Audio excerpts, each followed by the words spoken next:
है।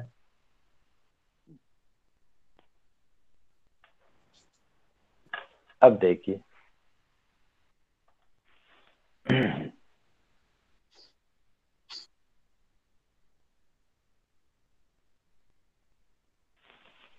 ग्रंथों में कहा है कि सूर्य थोड़े बाल से सुंदर और तत्व गुण प्रभाव वाले ग्रह हैं। तो केश राशि का कम होना सूर्य शक्तिशाली होने की पहचान है। लेकिन यह बहुत महत्वपूर्ण बातें नहीं है, आजकल किसी के भी बाल अच्छे नहीं।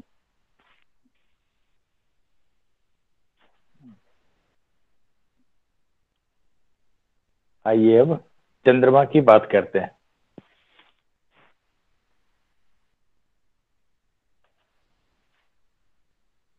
चंद्रमा से माता का विचार करते हैं।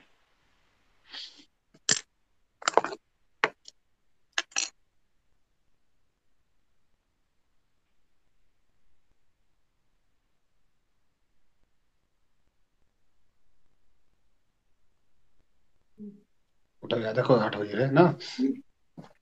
काढ़ा बना के दो हमें। हम क्या करें का दिक्कत का लग रही। चंद्रमा से माँ। कमजोरी है का।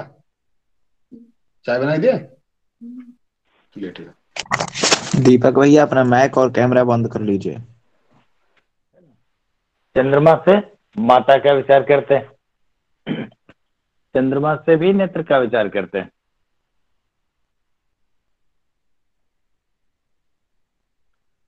पुरुष जातकों के वाम नेत्र, बाई आंख चंद्रमा है और दाहिनी नेत्र सूर्य है। स्त्रियों के दाहिनी आंख चंद्रमा से संचालित होती है और बाई आंख महिलाओं की सूर्य की ऊर्जा से चलती है।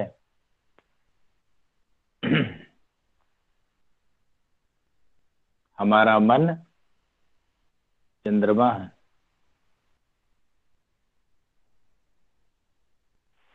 जिह्वा चंद्रमा है और कंठ बुध है। ठीक है। मन, बुद्धि भी चंद्रमा ही है, क्योंकि बुद्धि एक प्रकार की चंचलता है।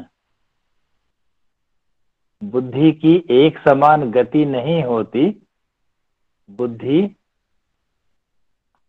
सदैव भिन्न भिन्न गति से कार्य करती है ना। 24 घंटे में एक ही व्यक्ति की बुद्धि अनेक प्रकार की गति से कार्य करती है। भिन्न भिन्न परिस्थितियों में हमारी बुद्धि में त्वरित परिवर्तन होता रहता है। तो त्वरित परिवर्तन होना चंचलता है, और सतत गति से गतिमान रहना, जैसे पृथ्वी एक ही प्रकार की गति से चलती है, तो इसको चंचलता नहीं कहेंगे। ठीक है, इसको सक्रियता कहेंगे। और कभी 24 घंटे में दिन हो जाता, कभी 30 घंटे में होता। चंद्रमा कैसे चलते हैं? कभी 54 घंटे में एक राशि चलते हैं, कभी 30 दिन में चलते हैं, कभी 60 दिन में चलते हैं। बुध और शुक्र भी कभी 20 दिन में, कभी 25 दिन में, किसी किसी वर्ष तो बुध 18 दिन में ही एक राशि का भ्रमण कर लेते है ना। आपने ग्रहों की गति में देखा कि मंगल थोड़े से स्थिर हैं, सूर्य और शनि, राहु और केतु, इनकी गति सदैव एक समान रहती है। अन्य सभी ग्रहों की बदलती रहती है। तो अन्य सभी ग्रह चंचल है। बुद्धि चंचल है, मन चंचल है। अभी यहाँ है तो जाने कुछ ही पलों में बहुत दूर की बात सोचने लगे, बहुत भिन्न विषय की बात सोचने लगे। तो नेत्र भी चंचल है। माता, माता में क्या चंचलता है? जैसी परिस्थिति होगी माता तत्क्षण वैसी हो जाती है। जब सुख होगा तब उसको बांटने लगेगी, और जब दुख होगा तब सबको अपने में समेटने लगेगी। क्षण भर में वह अपने घर में अनेक दायित्वों के लिए तैयार होती है। माता है, बहन है, पुत्री है, पत्नी है। एक ही प्रत्येक कार्य में, जैसे भोजन ही बना रहे हैं, एक ही कार्य से सभी को संतुष्ट करना है ना? तो इसमें बहुत क्षमता भी होती है। चंद्रमा में, चंद्रमा है दर्पण, और दर्पण है प्रारब्ध। नहीं, आपका भाग्य आपके कर्मों का ही तो दर्पण है। आप जैसा कर्म करते हैं वैसा ही भाग्य मिलता है। इसीलिए चंद्रमा से बहुत गंभीरता से, है ना, माता के जितने भी गुण हैं वो सभी गुण चंद्रमा में हैं। नेत्र में जो जो भी लक्षण होते हैं, आप ऐसी कल्पना कीजिए कि वह सारे लक्षण चंद्रमा में होंगे। तब आप 12 भावों में बैठे हुए चंद्रमा का फल बता सकेंगे। ज्योतिषी को अत्यंत बुद्धिमान होने की जरूरत है।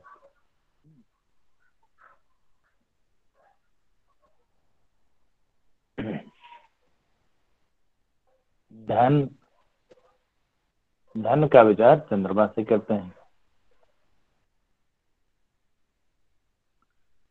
ग्रंथों में राजा की प्रसन्नता,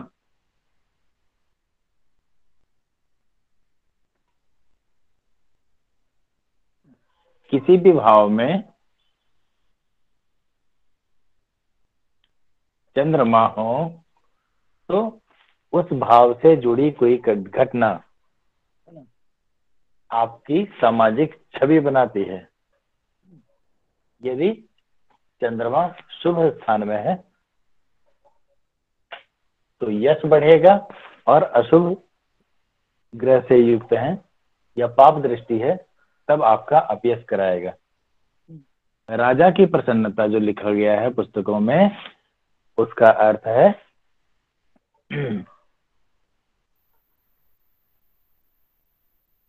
मंत्री बनना, सांसद बनना, है ना, या सरकार से पद प्राप्त करना, अथवा सरकार से पुरस्कार प्राप्त करना, या सरकार की सराहना, कोई उपाधि मिल जाती है ना, प्राप्त करना।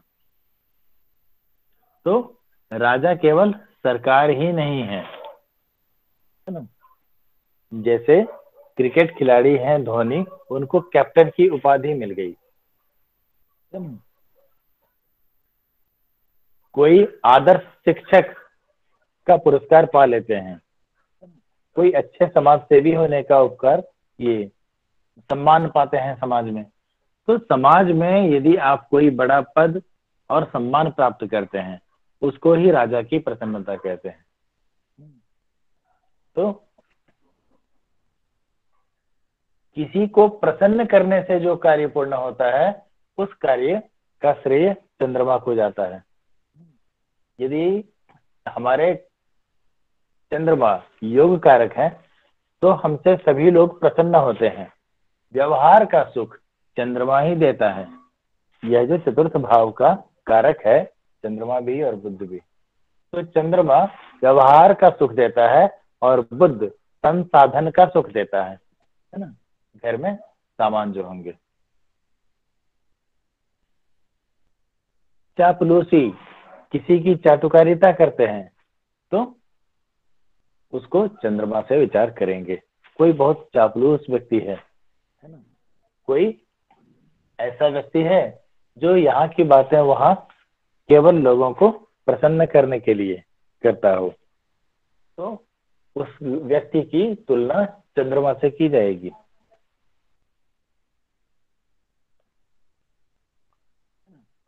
तो आप राजा की नहीं भी लिखेंगे तो सभी प्रकार की प्रसन्नता का विचार चंद्रमा से ही करता है।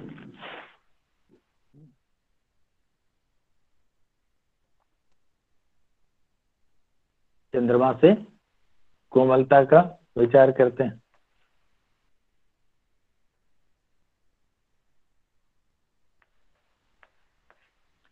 स्वच्छता का विचार करते हैं। स्वच्छ पवित्र जो होते हैं, तो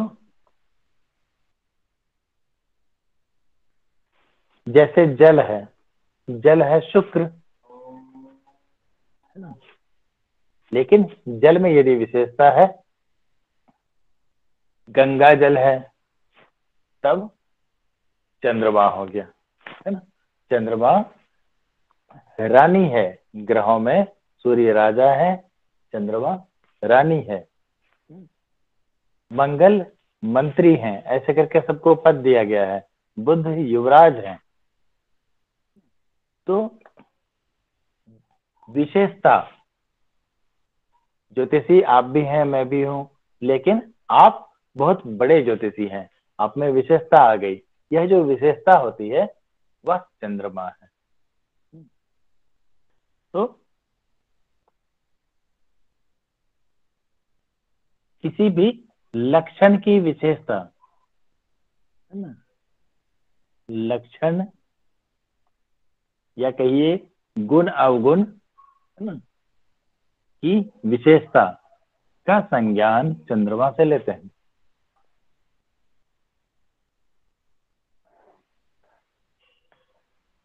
कोई विशेष सुंदर है, कोई विशेष मेधावी है, कोई विशेष लोकप्रिय है, कोई विशेष सफल है। कक्षा में अनेक छात्र एक ही समान मेधावी होते हैं, है ना। कभी कभी आप कहते हैं कि पढ़ने में अधिक तेज तो छोटा बेटा ही है, लेकिन रिजल्ट ज्यादा अच्छा बड़े बेटे का ही होता है ना। तो लक्षण की विशेषता जो है वह चंद्रमा के कारण आती है। आप रत्न खरीदने जाते हैं, वस्त्र खरीदने जाते हैं, तो देखते हैं कि जो सबसे ज्यादा मन को भाने वाला हो, है ना, तो आप अपने से जो भी पसंद करते हैं और जो नापसंद करते हैं। नापसंद करना चंद्रमा का दोष, पसंद करना चंद्रमा का दोष। तो आपकी पसंद नापसंद,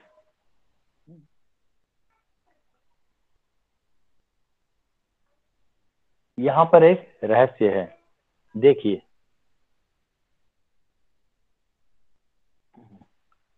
अपनी विशेषता चंद्रमा है, लेकिन यदि वह विशेषता व्यापक क्षेत्र में पहचान में आ जाए, है ना, कि पूरे राज्य भर में, पूरे गांव भर में, पूरे नगर भर में आपकी वह विशेषता लोगों को मालूम चल जाए और उसकी चर्चा होने लगे। जैसे ही चर्चा होने लगेगी, चर्चा है बुद्ध, विशेषता की चर्चा होने लगेगी, तब उसको कहेंगे यश, है ना।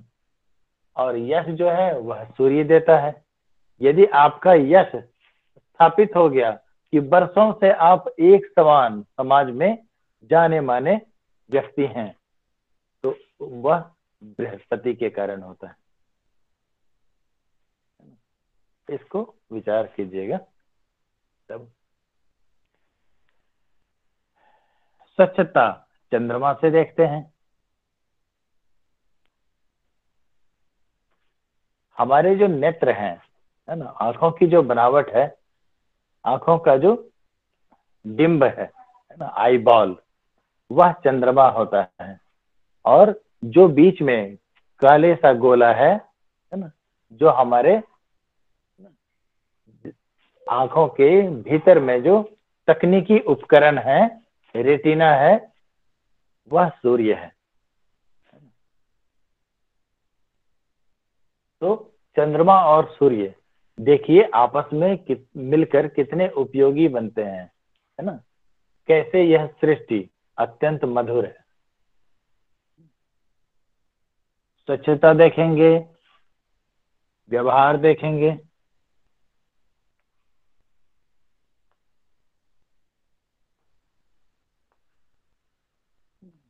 मित्रता का भी विचार करते हैं, शत्रुता का विचार नहीं करते। ईर्ष्या का भी विचार चंद्रमा से करते हैं।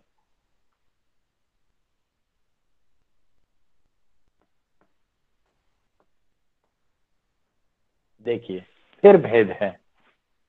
भेद क्या है? तुलना। तुलना जो करते हैं वह शुक्र है ना, तौलते हैं किसी बात को कि वह अच्छा है कि वह अच्छा है। तुलना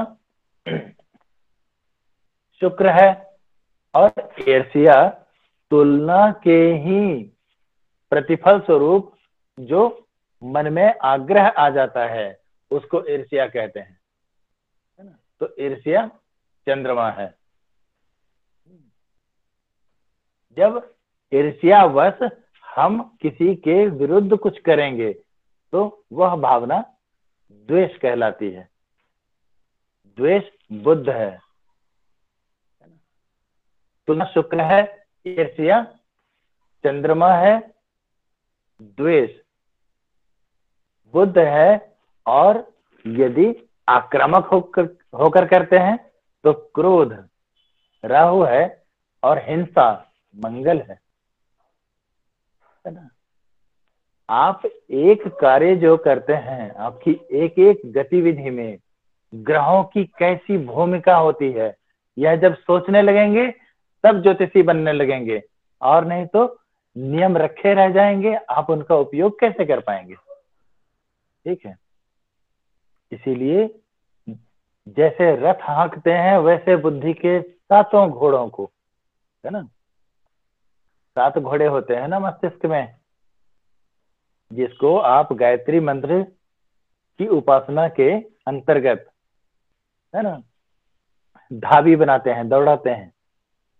जो व्याहृतियां हैं, ओम भूः ओम भुवः ओम स्वः ओम महः ओम जनः ओम तपः ओम सत्यम, यह 7 व्याहृतियां जो हैं गायत्री की, है ना, तो उन सबको खींचने के लिए आपको चंद्रमा की आवश्यकता पड़ती है।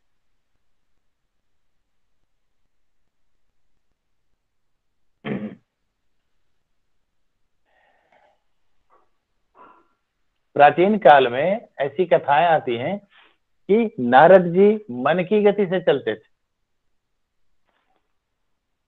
गति तो बुद्ध है और मन तो चंद्रमा है। और ज्योतिष की पुस्तकों में पढ़ते हैं कि चंद्रमा और बुध आपस में शत्रु हैं। चंद्रमा और बुध आपस में शत्रु हैं। तो देखिए कि शत्रु भी हैं, फिर भी इन दोनों के मेल से और देवर्षि बन गए, नहीं मन की गति से चलने वाला बन गया। तो यदि लग्न शक्तिशाली है तो आपकी कुंडली में जो ग्रहों के विरोधाभास योग हैं, उन योगों को वह जातक साध लेता है, संभाल लेता है ना, उससे असंतुलित नहीं होता।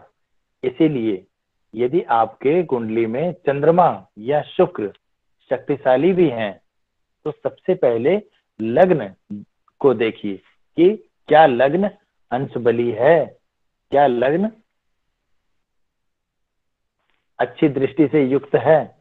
यदि आपका लग्न शक्तिशाली है तब शुक्र और चंद्रमा आपको अच्छा फल देते हैं, नहीं तो शुक्र भी और चंद्रमा भी यदि आपके लग्न से अधिक शक्तिशाली हो गए, अधिक अंशादि के हो गए, अधिक दिशा बल मिल गया, तब क्या होगा कि आपको अशुभ फल देने लगेंगे, आपको पीड़ा देने लगेंगे, है ना।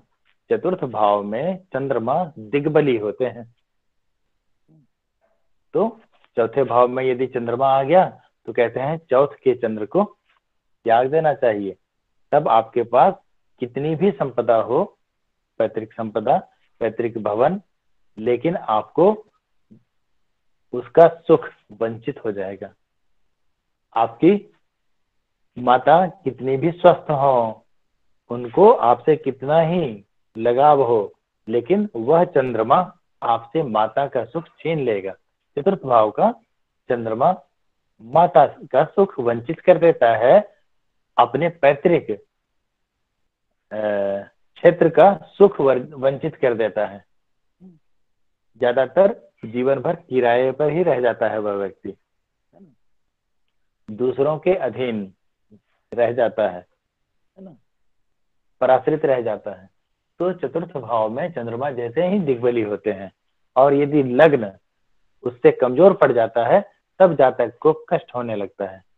शुक्र का भी यही स्वभाव है। तो इस बात को क्या कहते हैं? इसको कहते हैं अवसरवादी, है ना। ऐसे व्यक्ति को जो मौके का फायदा उठा ले, नहीं आप शक्तिशाली हैं तो आपकी सहायता करने के लिए उपस्थित हो जाए, और यदि आप कमजोर पड़ गए तो आपको दबोच ले, तो यह तो अवसरवादी है।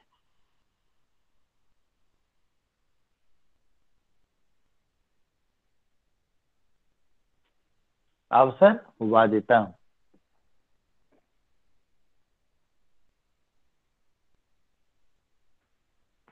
अवसरवादिता चंद्रमा है। मौका परस्त जो होते हैं वह चंद्रमा के कारक।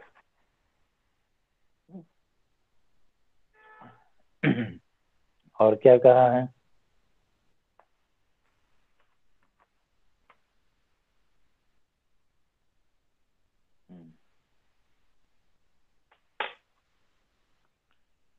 जातक पारिजात में कहा है कि चंद्रमा संचारशील, है ना। नारद जी की याद आ गई। संचारशील, मृदुल वाणी वाला होता है, ठीक है। चंद्रमा संचारशील और मृदुल वाणी का होता है, ऐसा गुण बताते हैं।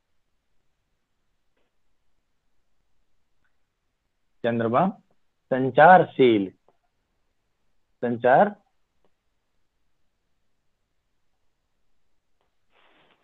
मतलब बातचीत, संवाद, है ना, समाचार, यह सब कुछ संचार में आया। एक स्थान की बात दूसरे स्थान तक पहुंचाना, है ना। ट्रांसपोर्ट भी जो है वह भी संचार है, ठीक है। सामान को यहाँ से वहां पहुंचाने का जो कार्य है वह बातों को एक स्थान से दूसरे स्थान पहुंचाने वाला भी, है ना। तो दोनों क्रिया को संचार ही कहते हैं। चंद्रमा संचारशील है। यदि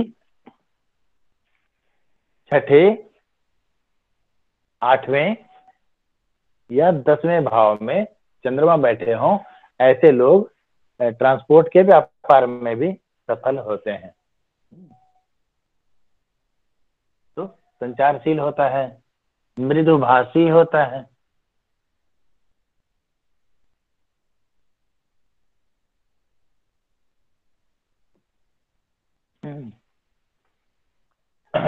लेकिन इसका स्वभाव तो भ्रमणशील होना चाहिए।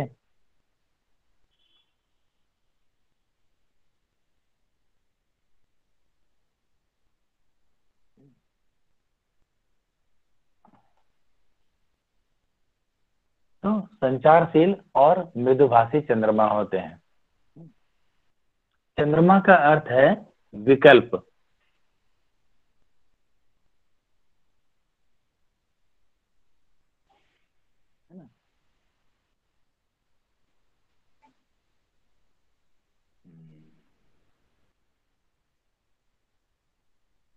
चंद्रमा का अर्थ है विकल्प। जो सफल व्यक्ति होता है उसके पास हमेशा नए विकल्प होते हैं कि कोई कार्य अगर इस युग से नहीं होगा तो उस युग से कर लेंगे। अगर कक्षा में ज्योतिष नहीं पढ़ पाए तो ग्रंथ से पढ़ लेंगे, है ना। गुरु नहीं मिले तो अपने से अभ्यास कर लेंगे। अपने से अभ्यास करने में कठिनाई हुई तो अभी के 2 साल कोई और योग्यता अर्जित कर लेंगे, बाद में यह करेंगे, है ना। व्यापार में भी कि यदि यह योजना फेल हो गई तो उसको बचाने के लिए दूसरी योजना पहले से ही बनाकर रखते हैं। तो ऐसे लोग हमेशा आगे की सोच कर चलते हैं। सूर्य और चंद्रमा के कारण ही हम योजनाएं बनाते हैं। कि पहले से ऊंच नीच विचार कर लिया कि यह कार्य करने पर क्या लाभ होगा, क्या क्षति होगी, क्या खर्च होगा, क्या आपूर्ति होगी। तो हमेशा नए विकल्प होते हैं चंद्रमा के पास, है ना, सफल बना देता है जो आदमी हमेशा अपने पास नए विकल्प रखे और नए विचारों को स्वीकार करता हो, ऐसा व्यक्ति सफल हो जाता है। असफल जो व्यक्ति होता है, असफल व्यक्ति के पास बहुत सारे बहाने होते हैं कि दौड़ में क्यों नहीं जीते, तो मेरा पैर फिसल गया था। तो ये बहाने भी चंद्रमा, विकल्प, बहाना चंद्रमा, ठीक है। बहानेबाजी जो करते हैं, नाटक जो करते हैं, वह चंद्रमा है। तो नाट्य भी चंद्रमा, नाटक।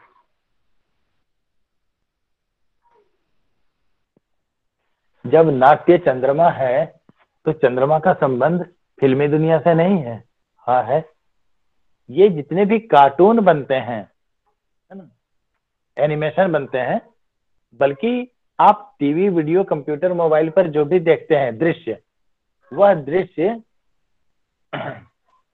चंद्र और बुध है, ठीक है। तो नाट्य चंद्रमा से देखते हैं। चंद्रमा में इतनी बातें बहुत। अब हम लोग मंगल के क्या क्या फल बताते हैं उस पर विचार करते हैं। ज्योतिष का एक बहुत महत्वपूर्ण अंग है आपका कल्पनाशील होना, ठीक है। तो हमें ऐसे मित्र भी बनाने चाहिए जिनके साथ बातचीत करने पर हमारा बुद्धि विलास होता हो, ठीक है। शास्त्रार्थ, है ना, शास्त्रार्थ तो अब संभव नहीं होते हैं, लेकिन ऐसे मित्र बनाने चाहिए कि कोई भूगोल का बहुत अच्छा विद्वान है और आपको ज्योतिष की ज्ञान की जानकारी है, तो भूगोल वाले से जब आपकी मित्रता हो जाएगी तो आपका भी ज्ञान बढ़ेगा और आपके मित्र का भी बढ़ेगा। किसी डॉक्टर, वैद्य से मित्रता कीजिए तो उसको भी आपसे लाभ है और आपको भी, है ना, वनस्पतियों के बारे में, अथर्ववेद के बारे में बहुत अच्छी जानकारी मिलेगी। तो इसीलिए कल्पना करने की क्षमता बढ़ाइए और एक ही बात को गुणन करने की प्रवृत्ति बढ़ाइए, है ना।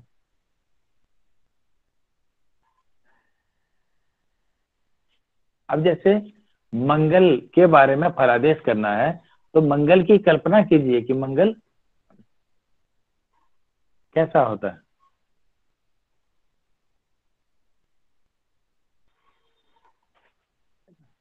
हम लोग देखिए कि मांगलिक होने का दोष बहुत बड़ा दोष मानते हैं। तो आखिर मंगल में ऐसा क्या है? मंगल में सबसे बड़ा लक्षण है कि वह किसी बात नहीं मानता। मंगल किसी की बात नहीं सुनता, किसी की कही नहीं सुनता। तो जैसे जब आप बहुत छोटे बच्चे हैं, उस समय माता पिता आपकी एक भी बात नहीं सुनते हैं। आपको वैसा ही करना होता है जैसा माता पिता या घर के वृद्ध कहते हैं। तो उनका जो ऐसा स्वभाव है आपसे, इस तरह का जो उनका पृष्ठ है, ऐसा जो व्यवहार है, उस स्वभाव को, उस एटीट्यूड को, उस वृत्ति को, उस प्रवृत्ति को मंगल शासित करते हैं। मंगल के ही कारण आपको किसी से मित्रता है, किसी से शत्रुता है। मंगल के ही कारण ये सभी भाव उत्पन्न होते हैं। यदि रसगुल्ले को देखकर लालच आती है, ये जितने भी भावना है ना, लालच, क्रोध, ये सब भावना मंगल हो जाती है। तो जो बहुत ज्यादा भावुक होता है वह मांगलिक होता है ना। तब वह अपने आसपास के लोगों से बार बार बहस करता,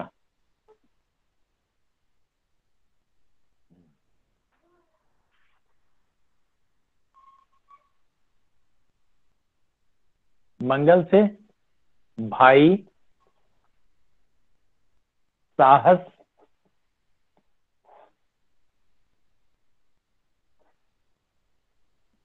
साहस और प्रताप दो अलग अलग लक्षण है ना। प्रताप सूर्य से होता है, मंगल से साहस होता है।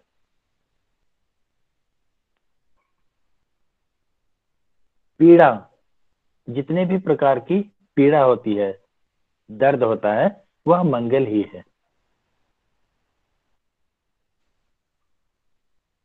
शस्त्र, रसोई की चाकू से लेकर और दिव्यास्त्र भी जो होते हैं वो सब मंगल से ही संचालित हैं, है ना। उन सबकी उत्पत्ति मंगल से ही हुई है। तो शस्त्र का विचार मंगल से करते हैं।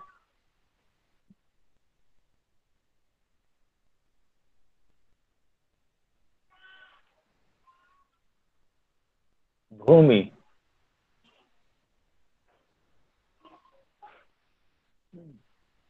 भावना,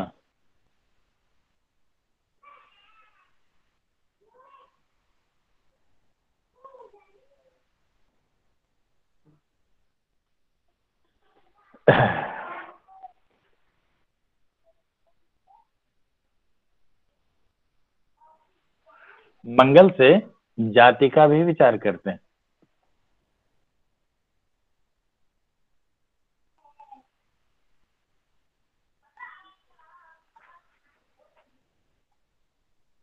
मंगल से केस मुकदमे आदि का भी, है ना, मतभेद का भी विचार करते हैं।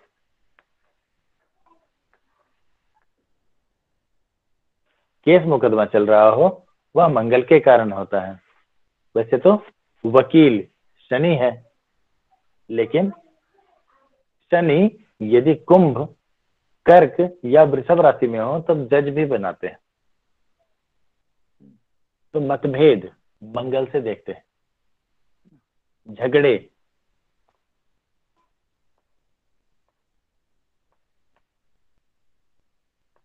हिंसा,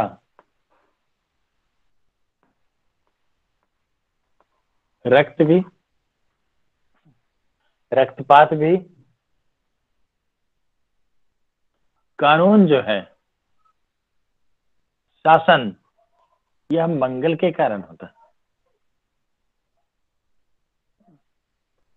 तो शासक भी कह सकते हैं, शासन भी कह सकते हैं। शासक की प्रवृत्ति, है ना, मंगल है। शासन प्रवृत्ति मंगल है। आप जो अपना कानून चलाने लगते हैं वह मंगल के कारण।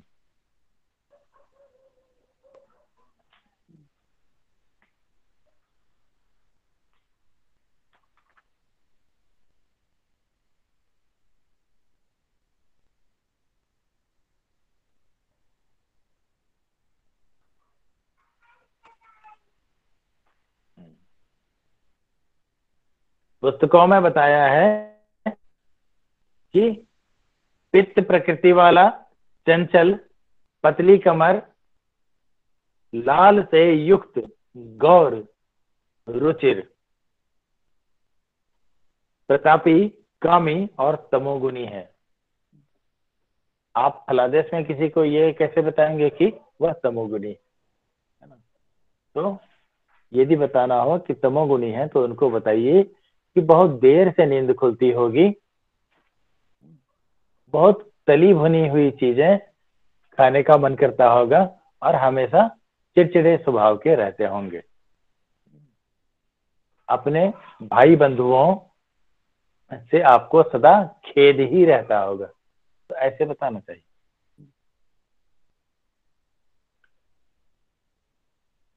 हाँ, भूमि भी देखा और घर मकान भी, है ना, घर भी मंगल से देखते हैं।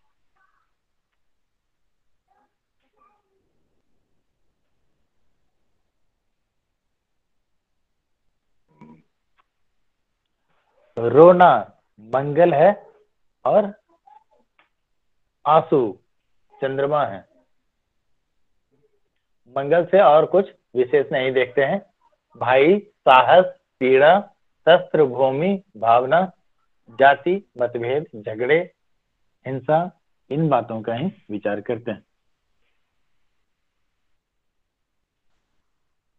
गुरुजी का रक्त संबंधी रोग भी मंगल से देखते हैं।